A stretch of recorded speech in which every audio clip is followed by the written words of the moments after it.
East African രാജ്യമായ കെനിയയുടെ തലസ്ഥാന നഗരിയായ നെയ്റോബിയിൽ നിന്ന് രാജ്യത്തിൻ്റെ നമാഗ ബോർഡർ കടന്ന് ടാൻസാനിയയിലെ അരൂഷ എന്ന പട്ടണത്തിലേക്ക് റോഡ് മാർഗം യാത്ര ചെയ്ത് നമ്മൾ എത്തുകയാണ്.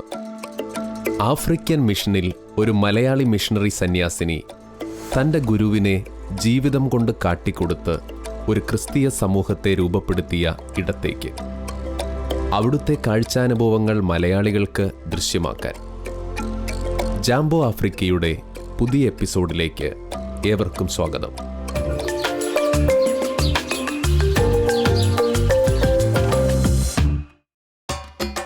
അരൂഷ എന്ന ടാൻസാനിയൻ പട്ടണത്തിൽ നിന്ന് ഏകദേശം 200 കിലോമീറ്റർ യാത്ര ചെയ്താലാണ് നമുക്കെത്തിപ്പെടേണ്ട ലക്ഷ്യസ്ഥാനമായ സിമിൻജിറോ എന്ന ഗ്രാമത്തിലെത്തുക.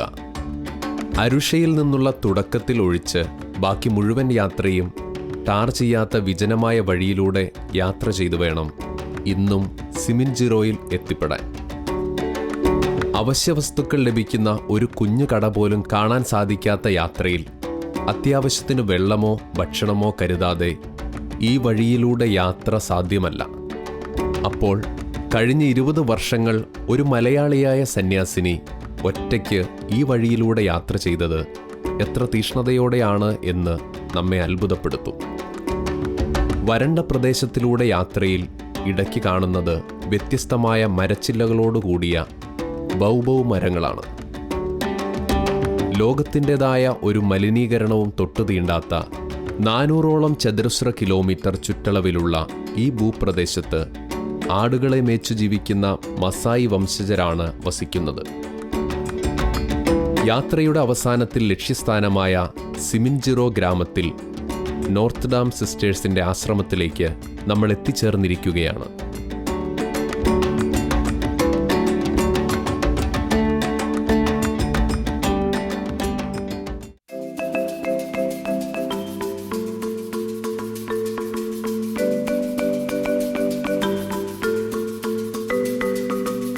നാൽപ്പത്തിരണ്ടിലധികം ഗോത്രവർഗങ്ങൾ ഒരുമിച്ച് വസിക്കുന്ന ആഫ്രിക്കയിൽ മസായി വംശജർ വ്യത്യസ്തരാണ്. 6 അടിയിലേറെ ഉയരമുണ്ടിവർക്ക്. കടുത്ത നിറങ്ങളിലുള്ള നീളൻ വസ്ത്രങ്ങളാണ് ഇവർ ധരിക്കുക. എപ്പോഴും കയ്യിൽ ഒരു വടിയും അരയിൽ ആയുധവും ഇവർ കരുതും. കാരണം മസായികൾ ഇടയന്മാരാണ്. കന്നുകാലികളെയും ആടുകളെയും മേയിച്ച് ജീവിതം നയിക്കുന്നവർ.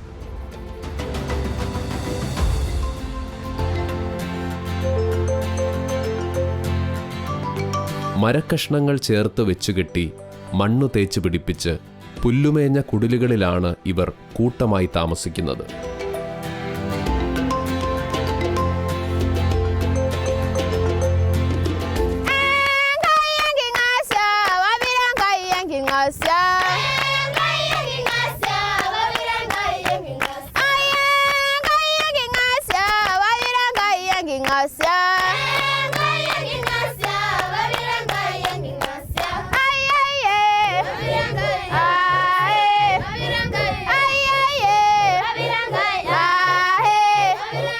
സിമിൻജിറോ എന്ന മസായി ഗ്രാമത്തിൽ പക്ഷേ ഇന്ന് വലിയ മാറ്റങ്ങൾ സംഭവിച്ചിരിക്കുന്നു.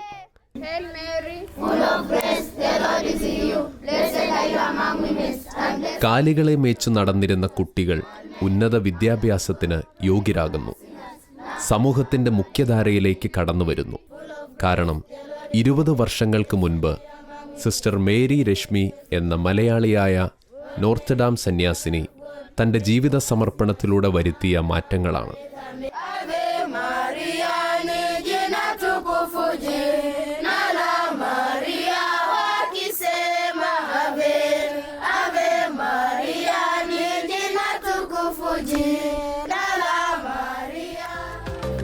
പാലാ രൂപതയിലെ പാറേക്കാട്ട് മാട്ടപ്പള്ളി കുടുംബത്തിൽ തോമസിൻ്റെയും ത്രേസ്യാമ്മയുടെയും 11 മക്കളിൽ ആദ്യത്തെ പെൺകുട്ടി. അധ്യാപികയും സാമൂഹിക പരിഷ്കർത്താവും എല്ലാറ്റിലുമുപരി ഇവിടുത്തെ മനുഷ്യർക്കിടയിൽ ക്രിസ്തുവിൻ്റെ മുഖമായി മാറിയ സിസ്റ്റർ രശ്മിയുടെ ജീവിതം സഭയ്ക്ക് വലിയ അനുഗ്രഹമായി മാറിയിരിക്കുന്നു.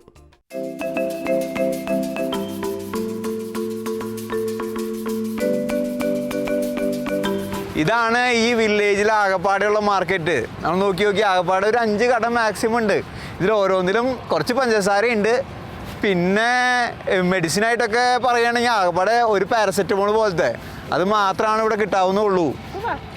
ബാക്കി ഒന്നും തന്നെ ഇവിടെ വിൽപ്പനയ്ക്ക് ഇല്ല എന്നുള്ളതാണ് ഇവിടുത്തെ ഒരു വാസ്തവം. ഇത് ഇവര് പാല് കൊണ്ടു നടക്കുന്ന ഒരു പാത്രമാണ്. ഇവർ കുടിക്കാൻ വേണ്ടി പാല്, തിളപ്പിച്ച പാല് ഇതിൽ ഒഴിച്ചു കൊണ്ടുപോകുന്നു. How do we open? അതെ, ഇങ്ങനെയാണ് ഓപ്പൺ ചെയ്യുന്നത്. ഏകദേശം ഒരു 1 ലിറ്റർ 1.5 ലിറ്ററിന് അടുത്ത് പാല് ഇതിൽ കൊള്ളും. അപ്പോൾ ഇത് പോകുന്ന വഴിയിൽ ഇവർ കുടിക്കാൻ വേണ്ടി ഇത് പാല് കൊണ്ടുപോകുന്നു. ആയാ എൻ്റെ അമ്മ ngombe. Oh, direct. നേരെ പശുവിനെ കറന്ന് ഇതിലേക്ക് ഒഴിക്കുന്നതാണ് മാമ പറഞ്ഞത്.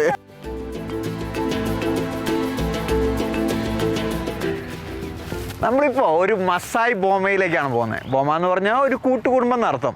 മസായികൾ ഇവർ പ്രത്യേകമായിട്ട് ഒരു കൂട്ടുകുടുംബം പോലെ താമസിക്കുക. ഒരാൾക്ക് തന്നെ 6-7 ഭാര്യമാരുണ്ടാവാം.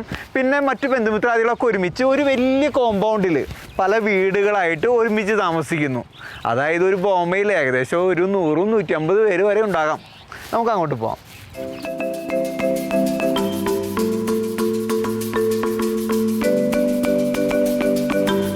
മസായികൾക്ക് 6-7 ഭാര്യമാരുണ്ടാവും എന്ന് ഞാൻ പറഞ്ഞല്ലോ. ഒരു ദിവസം ആൾ വിചാരിക്കുകയാണ് ഞാൻ ഒരു ഭാര്യയോട് താമസിക്കും. അപ്പോൾ ഒരു വീട്ടിൽ ഓരോ ഭാര്യമാർക്കാണ് ഓരോ വീടുകളായിട്ടുള്ളത്. അപ്പോൾ 2ാമത്തെ ദിവസം വേറെ ഭാര്യയുടെ കൂടെയാണെങ്കിൽ 2ാമത്തെ ദിവസം വേറെ ഭാര്യയുടെ കൂടെ, അങ്ങനെ ഓരോ വീട്ടിലും മാറി മാറി താമസിക്കുന്നു.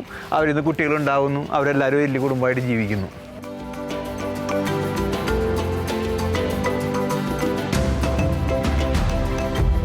ഈ കുട്ടികളുടെ കയ്യിലൊക്കെ ഓരോ വടി കണ്ടില്ലേ? അതെന്തുകൊണ്ടാന്ന് വെച്ചാൽ പഴയ നിയമത്തിലൊക്കെ പറയുന്ന പോലെ ചെറുപ്പം മുതലേ ഇവർ ഇടയന്മാരാവാൻ വേണ്ടി ഒരു പരിശീലനമുണ്ട്. ആടുകളെ മേയ്ക്കുന്നതിന് വേണ്ടി, പശുക്കളെ പിന്നാലെ നടക്കുന്നതിന് വേണ്ടി. അതിനേക്കാൾ അപ്പുറം ഇവർ നടക്കുമ്പോഴൊക്കെ ചെറിയ ജീവികൾ മറ്റേതൊക്കെ കാണുമ്പോൾ അവർ ഓടിക്കുന്നതിന് വേണ്ടിയും അവരുടെ ഒരു പ്രൊട്ടക്ഷന് വേണ്ടിയും കൂടിയായിട്ടാണ് ഈ വടി കൊണ്ട് അവർ നടക്കുന്നത്. ആയാ സാവാ.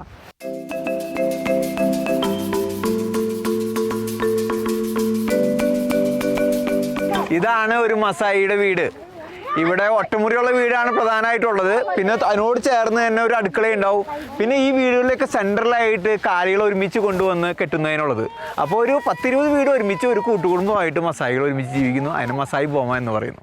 ആകപ്പാടെ 3 മുറിയുള്ള ചെറിയ വീട്, 5x6 അടിയുടെയൊക്കെയോ അല്ലെങ്കിൽ 7 അടിയുടെ ഒരു ചെറിയ സിറ്റിംഗ് റൂം, ഒരു ചെറിയ അടുക്കള, പിന്നെ ഒരു ബെഡ്റൂം ഉണ്ട്. അപ്പോൾ ഇതിൻ്റെ ഉള്ളിലിരുന്ന് കുട്ടികൾക്ക് പഠിക്കാനൊന്നും പറ്റില്ല എന്നാണ് സിസ്റ്റർ പറയണേ.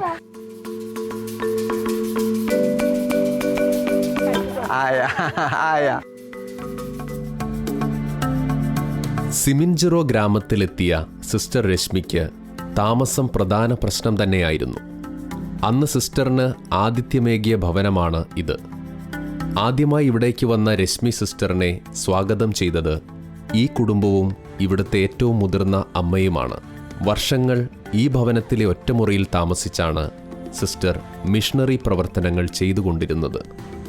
പകുതി വേവിച്ച ഇറച്ചി കഷ്ണങ്ങൾ തുടങ്ങി ഇവരുടേതായ ഭക്ഷണ രീതികളും ശീലങ്ങളും പിന്തുടർന്ന് ഇവരിൽ ഒരാളായി മാറിക്കൊണ്ട് സിസ്റ്റർ ഇവരുടെ ഉന്നമനത്തിനായി പ്രവർത്തിച്ചു.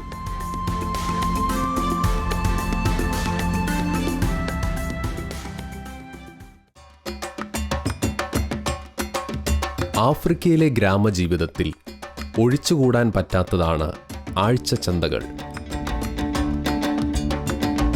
ഇന്ന് സിമിൻജിറോയിലും ചന്തയുണ്ട്. പ്രധാനമായും ഇവരുടേതായ നീളൻ കടും നിറത്തിലുള്ള വസ്ത്രവും മുള്ളുകളിൽ നിന്ന് സംരക്ഷണം ലഭിക്കാൻ ടയറുകൾ കൊണ്ട് നിർമ്മിച്ച ചെരുപ്പുകളും തുടങ്ങി ഇവരുടെ ദൈനംദിന ജീവിതത്തിൽ ആവശ്യമായതെല്ലാം ഈ ചന്തയിൽ നിന്നാണ് ഇവർക്ക് ലഭിക്കുന്നത്. സിസ്റ്റേഴ്സും അവർക്ക് ആവശ്യമായതെല്ലാം വാങ്ങുന്നത് ഈ ചന്തയിൽ നിന്നാണ്.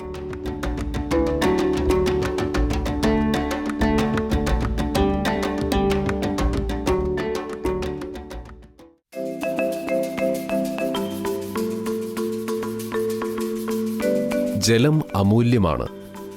ജലത്തിൻ്റെ വില നമ്മേക്കാൾ അധികം അറിയുന്ന ജനസമൂഹമാണ് ഇവിടുത്തേത്.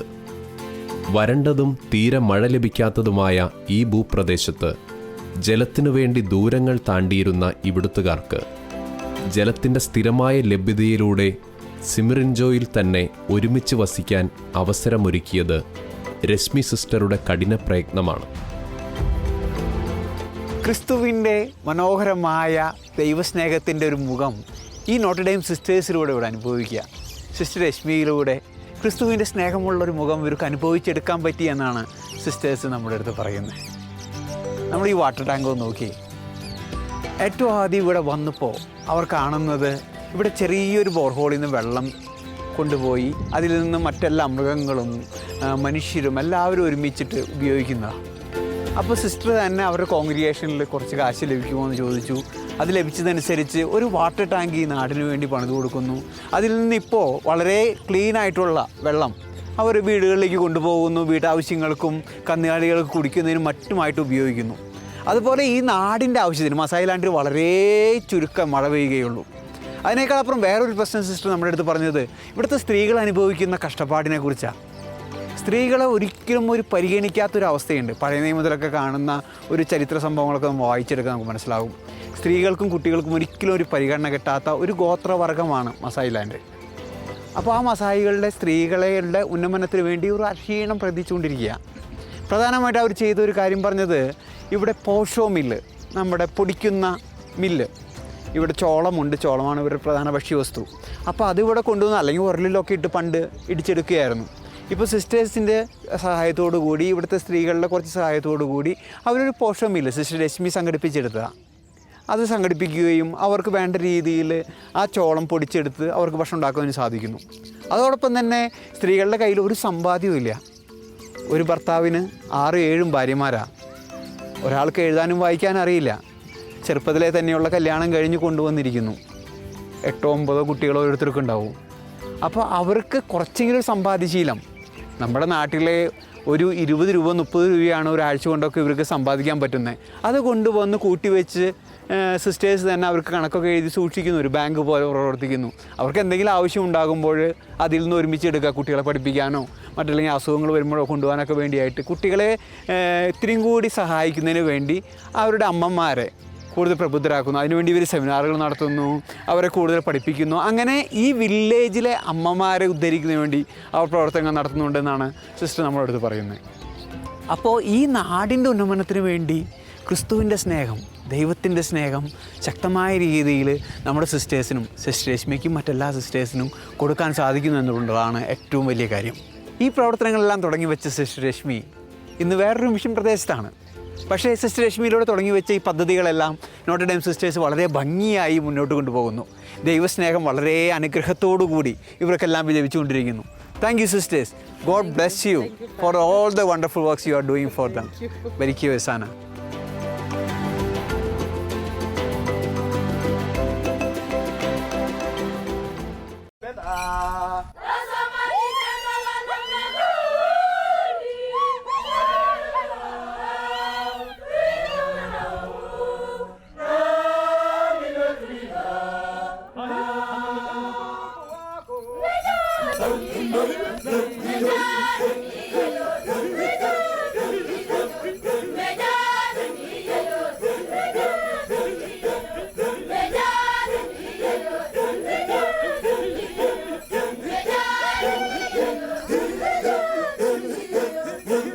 സംഗീതവും നൃത്തവും രക്തത്തിൽ അലിഞ്ഞതാണ് ഓരോ ആഫ്രിക്കൻ മനുഷ്യർക്കും. എന്നാൽ ഗോത്രങ്ങളുടെ നൃത്തരൂപങ്ങളിൽ മസായികളുടെ സംഗീതവും ചുവടുകളും ഏറെ വ്യത്യസ്തവും മനോഹരവുമാണ്. കടുത്ത നിറങ്ങളിലുള്ള മുത്തുകൾ കൊണ്ട് കോർത്ത വലിയ ആഭരണങ്ങൾ കഴുത്തിലും കാതിലും മൂക്കിലും ധരിച്ച് ഒരേ താളത്തിൽ ചുവടുകൾ വെച്ച് ചലിക്കുന്നത് കാണാൻ എത്ര ഭംഗിയാണ്.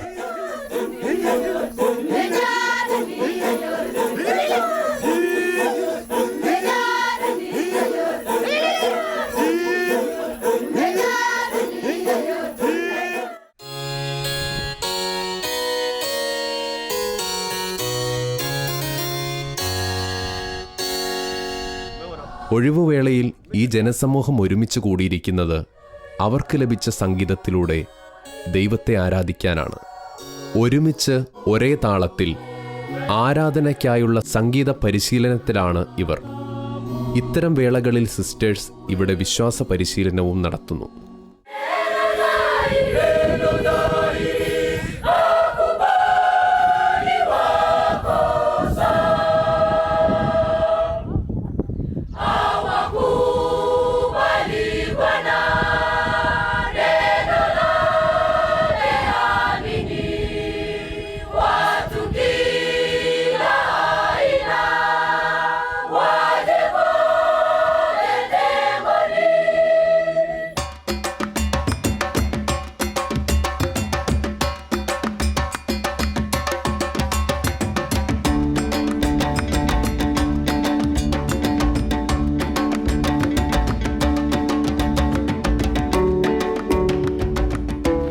നിന്ന് പ്രകാശത്തിലേക്ക് നയിക്കുക എന്നുള്ളതാണ് ഈ സ്കൂളിൻ്റെ മോട്ടോ. മസായി കുട്ടികളെ എങ്ങനെ സ്കൂളിലേക്ക് കൊണ്ടുവരാം, അതാണ് ഇവിടുത്തെ സിസ്റ്റേഴ്സ് ഏറ്റവും ആദ്യം നേരിടുന്ന ചലഞ്ച്. കാരണം മസായി കുട്ടികളുടെ പാരൻസ് അവരെ ഏറ്റവും ബുദ്ധിയുള്ള കുട്ടികളെ പശുവിനെ മേയ്ക്കാൻ അയക്കും, പിന്നെ ബുദ്ധി കുറഞ്ഞവരെയാണ് സ്കൂളിലേക്ക് അയക്കുക. അതാണ് അവരുടെ കാഴ്ചപ്പാട് വിദ്യാഭ്യാസത്തെക്കുറിച്ചുള്ളത്. അപ്പോൾ സിസ്റ്റേഴ്സ് വീട്ടിൽ ചെന്ന് പറയണം കുട്ടികൾ പഠിച്ച ജീവിതത്തിലേക്ക് ഉന്നത നിലവാരത്തിലേക്ക് എത്തുമെന്നും വലിയവരായി തീരുമെന്നുള്ളത്. ഇത് ചെന്ന് പറഞ്ഞു കഴിഞ്ഞാലാണ് കുട്ടികളെ അവർ സാവകാശം സ്കൂളിലേക്ക് വിടുന്നത് തന്നെ. ഇനി വേറൊരു കാര്യം സിസ്റ്റർ പറഞ്ഞത്, സ്കൂളിൻ്റെ ആദ്യത്തെ ടൈമിൽ ക്ലാസ് മുറിയിലിരുന്ന ഒരു മകൻ ടൈം അടച്ചു, രണ്ടാമത്തെ ടൈം തുടങ്ങി. ആ ക്ലാസ് മുറിയിൽ പിന്നെ ഇരിക്കുന്നത് ചേട്ടന് വേറെ അനിയനാ. ഇനി ചെന്ന് പറയണം അവന് ഗ്രാജുവേഷൻ ഒന്നും കഴിഞ്ഞിട്ടില്ല, അല്ലെങ്കിൽ 10ാം ക്ലാസ് പൂർത്തിയായിട്ടില്ല, വീണ്ടും സ്കൂളിലേക്ക് തന്നെ വിടണമെന്ന്. അപ്പോഴാണ് ചേട്ടനെ അനിയനും കൂടി ഒരുമിച്ച് സ്കൂളിലേക്ക് വിടുള്ളൂ. സിസ്റ്റർ പറയുന്നത് ഗവൺമെൻറ്റിൻ്റെ ഒരുപാട് സഹകരണമുണ്ട്. പോലീസിനെ വരെ വിട്ടിട്ട് കാരണന്മാരെ പേടിപ്പിച്ചിട്ട് കുട്ടികളെ സ്കൂളിലേക്ക് വിടുന്ന. അങ്ങനെ കുട്ടികളെ ഒരു നല്ല ഭാവിയിലേക്ക്, അന്ധകാരത്തിൽ നിന്ന് പ്രകാശത്തിലേക്ക് നയിക്കാൻ ഈ സിസ്റ്റേഴ്സിന് ഇന്നിവിടെ സാധിക്കുന്നു.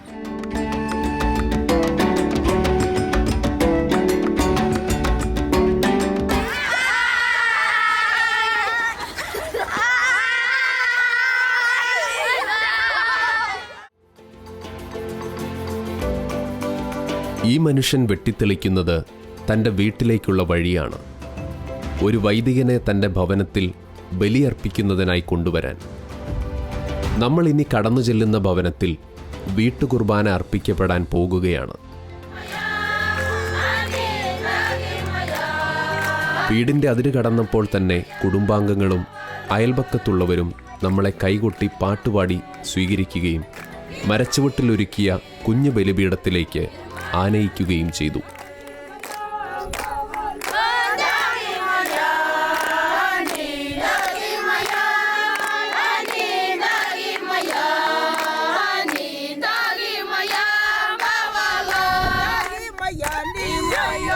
ബലിപീഠം വളരെ ചെറുതാണെങ്കിലും വിശുദ്ധ അഗസ്റ്റിൻ പറഞ്ഞു വച്ചിരിക്കുന്നതുപോലെ പുരോഹിതൻ വിശുദ്ധ കുർബാന അർപ്പിക്കുമ്പോൾ മാലാഖമാർ അവന് ചുറ്റും കൂടുകയും അവനെ സഹായിക്കുകയും ചെയ്യും എന്ന വാക്കുകൾ ഞങ്ങൾക്ക് അനുഭവമാകുകയാണ് ചെയ്തത്. അത്ര തീഷ്ണതയോടെയാണ് ഈ മനുഷ്യർ ഈശോയെ സ്വീകരിക്കാൻ നിൽക്കുന്നത്. തങ്ങളുടെയും ലോകത്തിൻ്റെയും രക്ഷകനായ ഇന്നും ജീവിക്കുന്ന ക്രിസ്തുവിൻ്റെ ഓർമ്മയാചരിക്കുന്ന വിശുദ്ധ കുർബാനയുടെ മഹത്വം രുചിച്ചറിഞ്ഞവരാണിവർ എന്നത് സത്യമാണ്. നാടും വീടും ഉപേക്ഷിച്ച് ദൈവസ്നേഹം പകരാനായി ദിവ്യസ്നേഹത്തിൻ്റെ പൂർണ്ണതയിലേക്ക് അവരെ നയിക്കാനായി പ്രവർത്തിച്ച സിസ്റ്റർ മേരി രശ്മിയെ പോലുള്ള നോർത്ത് ഡാം സന്യാസിനിമാരിലൂടെയാണ് ഇവർക്കിത് സാധ്യമായത്. മിഷണറി വൈദികരുടെ കുറവ് മൂലം വല്ലപ്പോഴും ഒരിക്കൽ എത്തിപ്പെടുന്ന വൈദികരിലൂടെയാണ് ഈ ജനസമൂഹത്തിന് ഇവിടെ വിശുദ്ധ കുർബാന ലഭിക്കുന്നത്. എങ്കിലും സിസ്റ്റേഴ്സിലൂടെ, കാറ്റക്കിസ്റ്റിലൂടെ സഭ ഇവിടെ വളരുന്നു.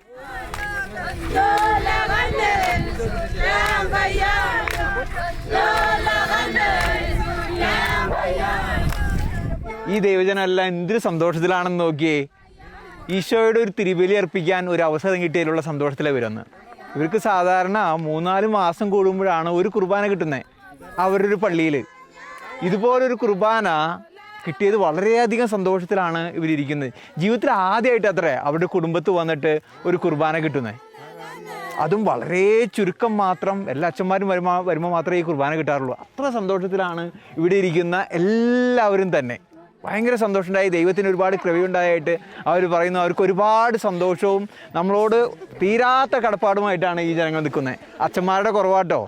ഇവിടുത്തെ വികാരിയച്ഛന് 45 ഔട്ട് സ്റ്റേഷൻ അടുത്ത് പോകാണ്ട്. അപ്പം 3 മാസം കൂടുമ്പോഴേ ഇവിടുത്തെ പള്ളികളിലേക്ക് വരുള്ളൂ. അത് ഇതുപോലൊരു കുർബാനയൊക്കെ ഇവർക്ക് 3 മാസം കഴിഞ്ഞിട്ടാണ് ഇവർ ആദ്യമായിട്ടൊരു കുർബാന കാണുന്നത്. അതിലുള്ള സന്തോഷത്തെ സിസ്റ്റേഴ്സും എല്ലാവരും തന്നെ. സിസ്റ്റർ രശ്മി ഒരുപാട് ദൈവാനുഗ്രഹം കൊണ്ടുവന്ന, ക്രിസ്തുവിൻ്റെ മുഖം കൃത്യമായി തെളിയിച്ചു കൊടുത്ത ഒരു സിസ്റ്ററാണ്. സിസ്റ്ററിലൂടെയാണ് ഇവർ കാറ്റഗിസ്റ്റിനെയും വേദോപദേശത്തെയും ഒക്കെ പരിചയപ്പെടുന്നത്. ഇന്നിപ്പോൾ നമ്മളിവിടുത്തെ ഒരു കാറ്റഗിസ്റ്റിനെ കണ്ടു. അദ്ദേഹത്തിലൂടെ ദൈവവചനം എന്നും എല്ലാ ഞായറാഴ്ചയും ഇവർ കേട്ടുകൊണ്ടിരിക്കുന്നുണ്ട്. അച്ഛൻ വരുന്നത് 3 മാസം അല്ലെങ്കിൽ 4 മാസം കൂടുമ്പോൾ ആവാം. പക്ഷെ അവർ പ്രാർത്ഥിക്കുന്നത് ഒരുമിച്ച് കൂടിയിരുന്ന് ഒരു ദൈവജനമായി, ഒരു ദൈവസമൂഹമായി. അത് സിസ്റ്റർ ലക്ഷ്മിയിലൂടെയാണ് അത് സാധിച്ചു എന്നുള്ളതാണ് ഏറ്റവും പ്രധാനപ്പെട്ട ഒരു കാര്യം നമുക്കുള്ളത്. നമുക്ക് സന്തോഷിക്കാം. ദൈവത്തിൻ്റെ കൃപ ഇവരുടെ കുടുംബത്തിൽ എന്നുണ്ടാവട്ടെ, ഈ സമൂഹത്തിൽ എന്നുണ്ടാവട്ടെ. ഭരിക്കൂ വെസാന ആയ അസാൻഡി സാന ആയ മുൻക് ഭരിക്കൂ ആയ.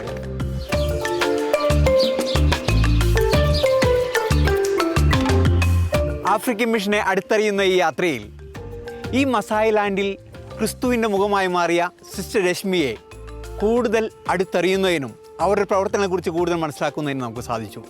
ഇന്നിപ്പോൾ ഇവിടെ പ്രവർത്തിക്കുന്ന സിസ്റ്റർ ഫീലിസിനും സിസ്റ്റർ മേഴ്സിക്കും സിസ്റ്റർ ഫ്ലോറൻസിനും നമ്മുടെ പ്രാർത്ഥനകൾ വളരെയധികം ഊർജ്ജം പകരും. നമ്മുടെ പ്രാർത്ഥനകളും ഒരു മിഷണറി പ്രവർത്തനം തന്നെയാണല്ലോ. നമ്മുടെ പ്രാർത്ഥനയിൽ പ്രത്യേകമായിട്ട് ഇവരെ ഓർക്കാം. Thank you so much sister. God bless U. Thank you. ആയ ഭരിക്കൂ വെസാന ആയ ബൈ ബൈ ആയ ബൈ.